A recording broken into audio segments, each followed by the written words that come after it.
യുക്തിവാദി മാസിക പുറത്തിറക്കിയ വർഷം 1928. സഹോദരൻ അയ്യപ്പൻ കൊച്ചിൻ ലെജിസ്ലേറ്റീവിലേക്ക് തിരഞ്ഞെടുക്കപ്പെട്ട വർഷം 1928. സഹോദരൻ അയ്യപ്പൻ രൂപം നൽകിയ സാംസ്കാരിക സംഘടന വിദ്യാഭോഷിണി. സഹോദരൻ അയ്യപ്പൻ സ്ഥാപിച്ച രാഷ്ട്രീയ പാർട്ടി സോഷ്യലിസ്റ്റ് പാർട്ടി. ഡോക്ടർ പൽപ്പുവിൻ്റെ ആദ്യകാല ഗുരു പേട്ടയിൽ രാമൻപിള്ള ആശാൻ.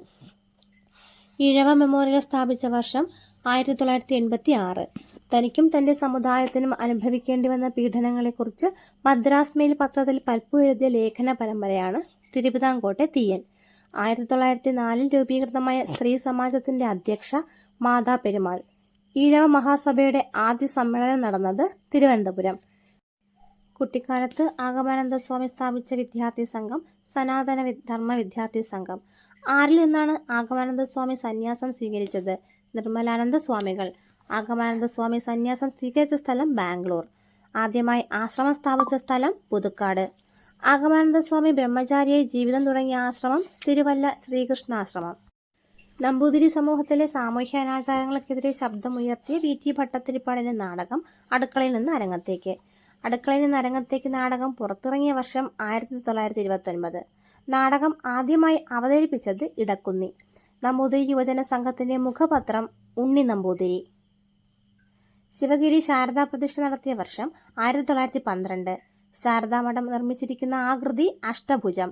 ശ്രീനാരായണ ഗുരു തപസ്സനുഷ്ഠിച്ച മരുത്വ മലയിലെ ഗുഹ പിള്ളത്തടം ഗുഹ. ഗുരുവിൻ്റെ ആദ്യ രചന ഗജേന്ദ്ര മോക്ഷം വഞ്ചിപ്പാട്ട്. ശ്രീനാരായണ ഗുരു തൻ്റെ ഭാര്യയെക്കുറിച്ച് എഴുതിയ കൃതിയാണ് കാളിമാല. ദേവനാഥനായ ഗുഹനെ പ്രകീർത്തിച്ചുകൊണ്ട് ഗുരു രചിച്ച സംസ്കൃത സ്തോത്രമാണ് ഗുഹാഷ്ടകം. ശ്രീനാരായണ ഗുരു നേരിട്ട് സന്ദർശിച്ച ഏക വ്യക്തി രമണ മഹർഷി. വൈകുണ്ഠസ്വാമികൾ സ്ഥാപിച്ച മതം അയ്യാവഴി. അയ്യാവഴിയുടെ ചിഹ്നം തീജ്വാല വഹിക്കുന്ന താമര.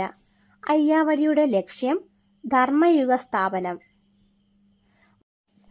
വൈകുണ്ഠസ്വാമികൾ സ്ഥാപിച്ച ക്ഷേത്രങ്ങൾ അറിയപ്പെട്ടിരുന്നത് നിഴൽ താങ്കൽ.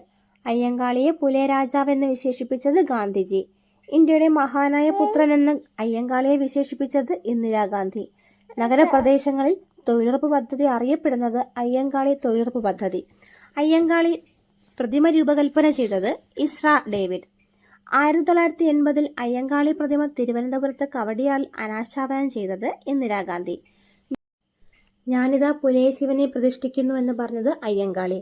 ഞാനിതാ ഈഴവ ശിവനെ പ്രതിഷ്ഠിക്കുന്നു എന്ന് പറഞ്ഞത് ശ്രീനാരായണ ഗുരു. ഗുരുട്ടമ്മലം ലഹള, പുലയ ലഹള എന്നീ പേരുകളിൽ അറിയപ്പെടുന്നത് 90-ാം ആണ്ട് ലഹള. സാധുജന പരിപാലന സംഘത്തിന്റെ പേര് പുലയ മഹാസഭ എന്നാക്കി മാറ്റിയ വർഷം 1938. സാധുജന പരിപാലന സംഘത്തിന്റെ മുഖപത്രം സാധുജന പരിപാലിനി. ഇന്ത്യയിലെ ആദ്യത്തെ ദളിത് പത്രമാണിത്. സാധുജന പരിപാലിനി പത്രം പ്രസിദ്ധീകരിച്ചത് സുദർശന പ്രസ്. ചട്ടമ്പി സ്വാമികളോടുള്ള ആദരസൂചകമായി ഇന്ത്യൻ തപാൽ വകുപ്പ് പോസ്റ്റൽ സ്റ്റാമ്പ് പുറത്തിറക്കിയ വർഷം 2014 ഏപ്രിൽ 30. വിവേകാനന്ദൻ ചട്ടമ്പി സ്വാമികളെ കണ്ടുമുട്ടിയത് എറണാകുളത്ത് വെച്ച്.